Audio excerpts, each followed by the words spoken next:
Good morning, friends. It is January. It is a chilly morning. I'm surprised the oasis isn't frozen altogether. It is time to get some selling done. So I'm going to hop in my little side-by-side. Now that I've got the Phoenix over at the main depot area, I'm going to have to drive over there and get it all set, and then bring it back and load up the lettuce for selling. I think that's what I'll start with. And then I think there's some stuff in town at the food factory that I need to sell. And I'll check in and see if Nelson has anything else ready at the dairy, any more butter or cheese, and I can sell that. I'm trying to bring in some money. There is some equipment up for sale right now, some used equipment that I would love to buy. There is a much bigger cultivator. Not that I really need it because I've got the direct drill, the seeder, but I'm tempted by it. And there's also a much larger slurry spreader, which I desperately need because the one that I have is so small. I need to spread slurry on that soybean field. I have a ton of slurry to spread, but it would just take me so many trips back and forth because it only holds like 13,000 liters. I'm not sure I could even do like one entire row of slurry on that, and it's not a very wide spreader. So there's a much larger slurry tanker up for sale right now, but it's expensive. It's close to 100,000, and I would still need a distributor for it if I bought it. So yeah, there's some pieces of equipment that I would like to buy, and I still need to get the silo moved over here, and I would like to get a bakery set up over by the main gates there in that yard that I've gotten from Javon. So no end of things I would like to spend money on, and it's time to make some money. So I think I'm gonna hop in here and get the TLX Phoenix set up. I need to get the right attachment on it, on the bed, to hold all the stuff I want to sell. And then I'll get that stuff taken in. I don't think I'll make you watch me drive back and forth with all of the stuff or loaded up. It's not very much fun to watch that, so I'll just do that on my own. And then after I get everything sold, I want to mark out a new field up on the other side of the shop there and start getting that new field plowed and maybe get some lime down. I'd like to have everything ready to go for spring when planting season starts. So yeah, that is my plan for this month. I will catch you after some selling and let you know how much money I made. Ta-ta for now.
Well, I decided I would show you a little bit of selling stuff because there's some things I should talk about.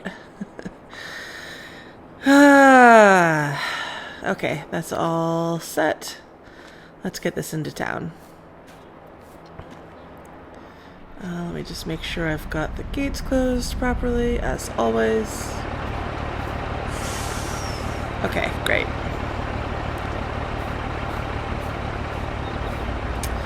Alright, so it has been brought to my attention, once again, that, oh, well, first of all, I guess I should note, I've made a lot of money already selling lettuce. I'm almost up to $200,000 again. So the lettuce has been great from the greenhouse. And now I've got 5 pallets of butter and a pallet of cheese to sell since last month. So I'll get this sold too.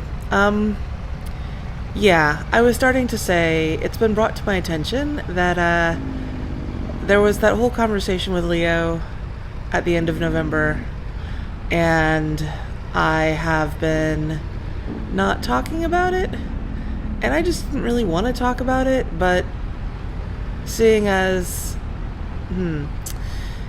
Leo does have security clearance still, even though he's not working for Frontier Security anymore, and he does know things that he can't talk to me about, I really should say he didn't tell me anything that he wasn't supposed to be talking about. Since I know Frontier Security watches these videos anyway. Hi Kendra, if you're watching, or whoever might be watching. It wasn't anything to do with secret information that he wanted to talk about. It was kind of vague and unsatisfying. I'll give you some more details in a minute. Ah, nice. I knew Javon was going to get this plowed. Now that we've officially started the co-op, he's got access to all the equipment now. So he used the tractor and the plow to get this new field plowed. That's awesome. We're going to have more crops. And I will be getting a bakery set up on this plot, I think next month. I've made enough money from selling now. I'm going to buy that slurry tanker. I'll still need to get a distributor later, but it's also so big that I can't run it with the equipment I have. And I will just hang on to it because it's a really good deal. It's like over 60% off at $90,000, so I wouldn't be able to afford that new. And then I'll just hang on to it until I can get a distributor and a larger tractor to run it. It requires 350 horsepower to run. And then I'll use the rest of this money to get the bakery set up and stock up on like seed and stuff that I'm going to need to plant in the spring. Let me get this unloaded to Jenny, and then I will give you more information about what Leo actually said. In spite of it being not terribly satisfying, but you know, I started talking about it, so I have to finish it, apparently. I'll catch you in a few minutes.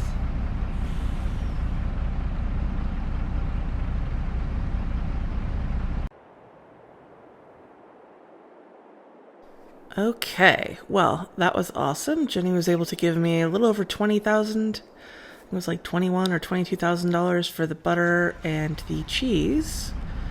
So I'm just going to head over right now to the dealer and pick up some seed because I know I'm going to need it for my greenhouses and also for the seeding in the spring. So I'll get a bunch of seed and load it into the new storage shed I've got over at the new depot area, and maybe some fertilizer too, just in case. I probably don't need it.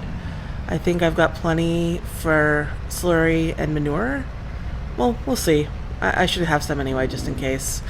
And yeah, I'll get that loaded into the trailer here and let Eddie know I'm going to buy that slurry tanker and get that all squared away. And then I guess I'll talk to you as I'm driving back out to the depot about the conversation that Leo and I had. So I'll catch you in a little bit.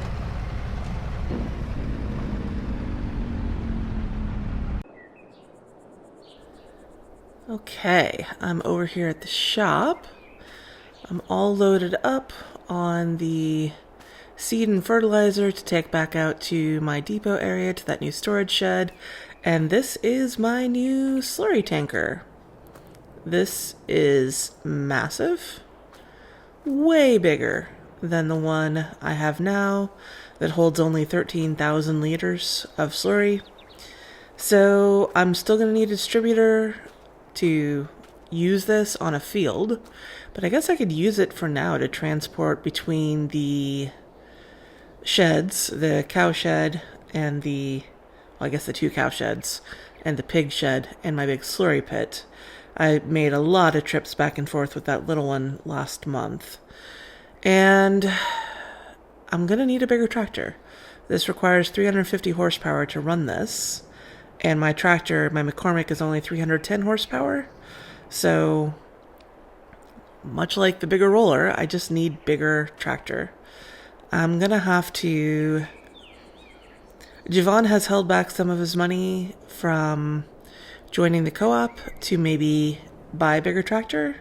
I wonder if I can convince him to go in on one with me that the co-op will own. I haven't really talked to you about how we're dividing that stuff up. Let me get this loaded, well, get this gate closed and head back out. Maybe I can talk to you about that. I still have to talk to you about that Leo conversation. Ugh, so much going on all the time. Okay, we're good here. So yeah, with the co-op, the way we're doing it, right now there are only 3 members. It's me and Javon and Jacob. And I have basically had all of my equipment and factories valued to sort of like derive a starting value for what the co-op has control over, I guess. What resources are available to the co-op. And the way it works is anybody who's a member of the co-op has access to any of the co-op's resources. So anybody can use all of the factories or all of the equipment, and the amount that we each contribute to the co-op sort of gives us that much say in how the co-op spends its funds. And so we're also using the co-op to pay salaries for workers. So Rachel technically is employed by the co-op, not me. And the workers in the factories are employed by the co-op. And Jacob is sort of managing them on behalf of the co-op. And Javon's contributions to the co-op was some of the cash we used to put up the depot area, to put up the building and the level that area and everything, because there was kind of a lot of prep involved in getting that yard set up. And also this foundation and like part of this parcel where I'm going to set up the bakery, that counts as a contribution from Javon to the co-op. So my contributions obviously result in account for the lion's share of the equipment and resources, because I own all the factories and all of the equipment, and about half of my money went into the depot area and about half of that was Javon. And then Jacob isn't contributing any cash right now. It's part of his compensation for his management work that he's doing. I'm sort of vesting him cash value in the co-op over time. So like every quarter I award him a certain amount of cash value invested in the co-op. So he is slowly building share and equity in the co-op over time, but at the moment it's basically nothing. So Javon and I are really the 2 people who have contributed financially to the co-op. If we have other people over time who want to contribute but can't buy in, I have considered some sort of like subscription model where people can pay to have access to the co-op's resources, like use our equipment and the factories, but not require them to contribute financially to the co-op. I'm undecided about that, and right now that's not really a consideration. There's nobody who needs to do that, so it's not a big deal. But it's something to think about in the future. And the amount that we contribute to the co-op sort of governs our say and how we spend the money. So right now, the vast majority, like I said, is my contribution. So I'm really the main voice in how the co-op spends money. And Javon has a little bit of say. So if I want to buy a piece of equipment, for example, I would need to get Javon to agree to that. But right now I own so much of the co-op that I think realistically if Javon didn't agree, I would still be able to do it. But over time, that distribution of ownership is going to change. And I'm going to have to work harder to get the co-op co-owners to agree with me about the projects we want to do with the funds. And because that requires us to agree, I've been really careful about sketching out an actual charter for the co-op. So my mission out here is to grow more food to relieve some of the pressure on you all in the city with the rationing and the population limits. That is becoming more and more of a powder keg over time. I know there have been a few riots about the rationing as is recently, and that seems to be getting worse, according to my parents. So I really just want to make things better for you all in the city. And that means the focus of the farming out here is on feeding you all. So growing food, crops that can be used to turn into food through production chains or whatever. So like not cotton or sheep for wool or anything like that. It's not really about feeding you all. It's really just focused on producing more food for the city. And maybe over time that would change, but I sort of wrote that into the bylaws of the co-op. So anybody who signs on to be a member of the co-op has to agree to those values, and that sort of drives our decision-making processes out here. So yeah, I know it's not going to be perfect. I have this grand vision in my head about what it looks like, but in reality, people are messy, and it isn't going to stay like that. But I tried my best to encode the values that really have driven my moving out here to begin with. And I've been talking to Nelson. I would like to make him a participant in the co-op. Right now he's just an employee, but his vision with the dairy and the butter and cheese and chocolate now, he's really driving a lot of the production quality for the dairy stuff. I really want him to be invested in the co-op for that reason. I don't want him to be just an employee. I want him to have a say in what we're doing, and I want to put up a bigger bakery at some point, dairy at some point, to better leverage the milk that the cows are producing, and maybe even have more cows so we can expand the dairy operation. So I really want him to have a strong voice in driving that. And I think that would be best achieved by also making him a member of the co-op. He's kind of resisting that right now. He really wants to stick with doing what he's told. But honestly, his wisdom has been so helpful, and he's become a really good friend, and I really want him to be rewarded. I want him to help us drive the vision. Maybe over time, I would do the same with Rachel. Right now, she's just going to be an employee taking care of our fleet. But at the moment, that's a brand new role for her. And we haven't really had a chance to explore what it might look like if she had a say in the development of the co-op. So we'll talk about it and see how that sort of plays out over time. But I'm not trying to expand too much too fast in terms of members. We'll see. Anyway, that was a lot of talking. I realize I don't have a forklift or anything over here to unload this stuff into this shed, so I think I'm gonna need to get the wheel loader from the cow yard. I do have a pallet fork for that. I haven't used it for pallets in years since I got the telehandler that's over at the small yard now. But I think that's going to have to be doing double duty with the cow feeding and also with loading and unloading stuff into the shed here. So I will get these things unloaded, and then maybe I'll go into a time lapse while I lay out and plow a field up there. And then maybe I'll bring you back later to talk to you about that conversation with Leo. I keep mentioning it. I don't really want to talk about it, but I have to because of Frontier security,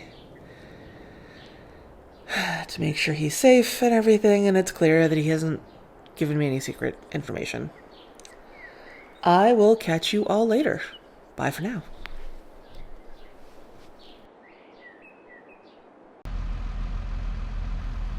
Okay, normally I would do a time lapse while I'm doing farm work, but I still have to tell you about the conversation with Leo, so I figured maybe I'll just do this in real time. Just making sure I'm lined up here. I've outlined this field, and now I'm just ready to plow it. So we'll see if I don't mess it up too much doing it this way. Trying to talk at the same time. We'll find out. Okay. So yeah, the conversation with Leo. I still don't super want to talk about this, but given Frontier security may think he said stuff he shouldn't have said, I have to just tell you. So, you all know, I've gotten like these notes and things. There was that note that said I was never supposed to succeed and to watch my back. I think what he was trying to tell me was basically something along those lines. I never did figure out who left me those notes, and I still don't know. But basically, he was being super vague and saying things like, all is not as it seems, or not everything is as it seems, and keep my eyes open, and be careful who I trust. All of that is so vague. And,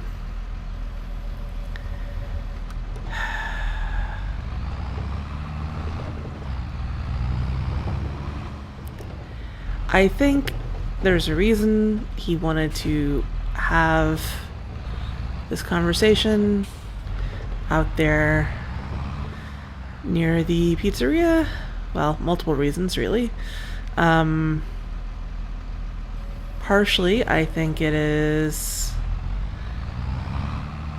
a situation where we know, right, that like Frontier Security has all kinds of listening devices and listens into conversations. That's not really a surprise to anybody. Maybe there are fewer listening devices out there near Old Town because there's nothing much really going on out there. So maybe it's safer to talk out there. But also, he kept looking up at the UFO kind of significantly while we were talking, and I feel like he was trying to tell me something without telling me something. Like, he still maintains he can't talk about what happened to him while he was missing, and I don't know what that means. I can't talk about it. Like, I have a trauma response and I can't talk about it. I have somehow been, like, psychologically programmed not to talk about it. I can't talk about it because Frontier Security is listening, and they'll know if I talk about it, and they'll do something. I don't know what that really means.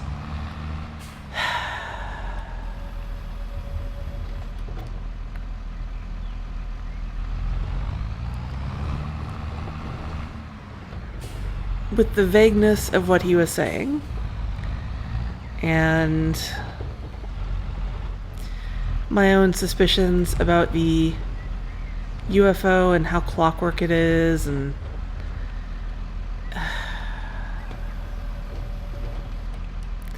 I have thoughts. I don't need someone to tell me not all is as it seems to be suspicious of the UFO.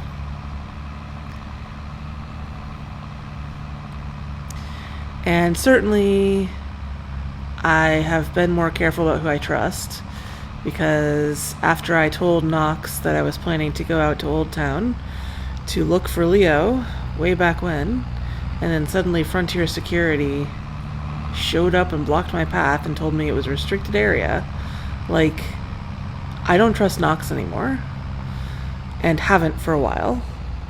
And I realized all of those buildings over there at my other yard are buildings that Knox helped me put up, using supplies that Knox helped me get.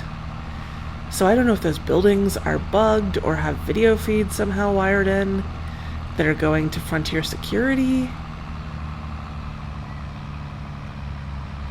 And I realized when Phoenix went missing the first time and was gone for months, the person who brought Phoenix back was Knox. They said that Phoenix they'd found them over near the oil refinery, and we assumed that Phoenix had just gotten spooked by those sounds that night and taken off. Or I thought maybe even Phoenix had led something away from my tent, because that was when I was still living in the tent over by the Oasis. But what if there was never anything there at all, and it was just some sort of elaborate show to convince me there was something, and someone just took Phoenix just as a way to prove something was really there? Because I've heard those sounds, that alien sounds, a handful of times now, but I've never seen anything. I saw that skeleton, which I still can't explain, but Frontier Security took all of the evidence that I found, all of the pictures and video that I had taken of the skeleton, deleted it from my phone and the cloud, so I haven't been able to even look at it again since that happened, took over that space where I found it, and then months later, a year later, I don't remember how long they had their building up there, they just left, and there's no skeleton anymore. That's the one thing I've seen with my own eyes that I can't explain, aside from the very, very clockwork UFO, which somebody who I have trusted in the past went out of their way to look at significantly multiple times while telling me not all is as it seems. All is not as it seems. I don't know. I could be totally overthinking this, making excuses. Maybe Leo really is just traumatized from some really traumatic kidnapping by creatures I can't fathom. But I'm just having a harder and harder time believing any of it's real. I've heard those sounds a few more times out here. I've never seen anything. I stopped getting alerts out here a while ago, and I've never had any problems. my family tells me about alerts they get in the city. And Nelson, his house is really close to the city walls. He still gets alerts, and so does Javon, whose house is really close to the city gates. So they're still getting alerts, and they're still taking shelter. I'm not. I haven't been for, I don't know, a year and a half.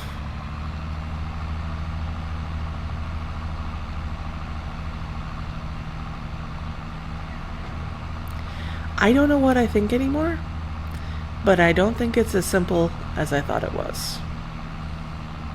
And while Leo couldn't tell me anything, obviously for reasons related to security clearance and all that jazz, I truly believe he was trying to tell me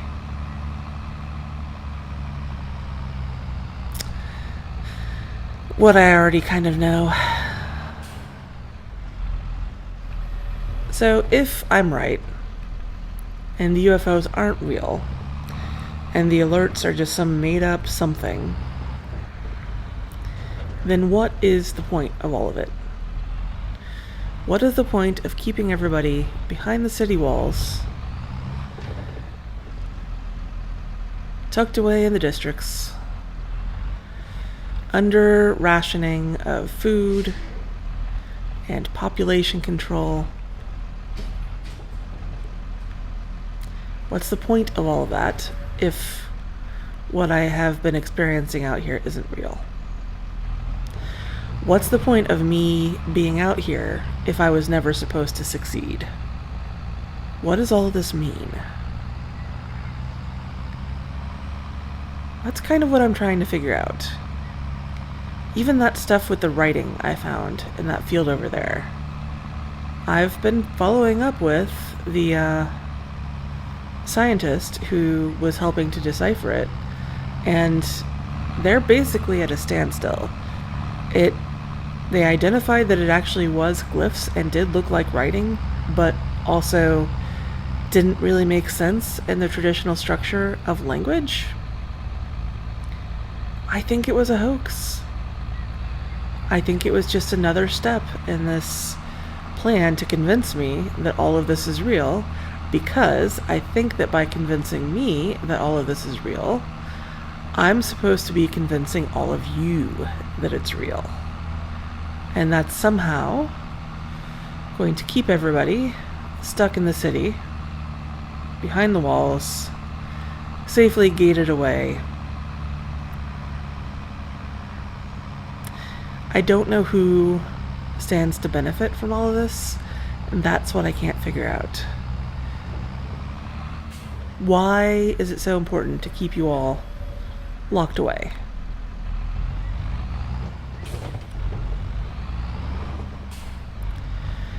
What is the point of all of this? The only thing I can come up with, which is really not satisfying, is control. This is somehow about control. But I don't know why, and what, and who. And that makes it very difficult to take any action or recommend any action for you.